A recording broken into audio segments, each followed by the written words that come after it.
Welcome to our stateroom C707 on the 10th deck, Carib, and we have a junior suite. So this will be our home for our bed for the next 116 days. I don't have to make the bed every day. And then this will be Walter's office space. We have a couch. Yeah, that's why we wanted a stateroom, because we wanted to have a living area.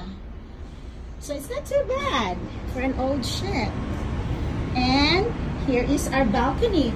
I feel like our balcony actually is bigger than the one we were on Celebrity Aqua class. We have a big balcony.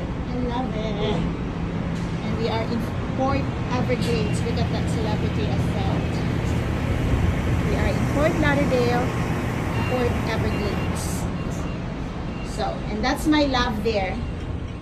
That's my love, who really wanted to do this, and I'm so excited. I was hesitant at first, but here we are.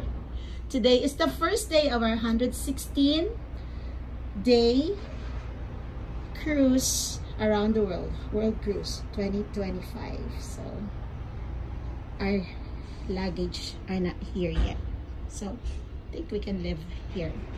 We don't have to be,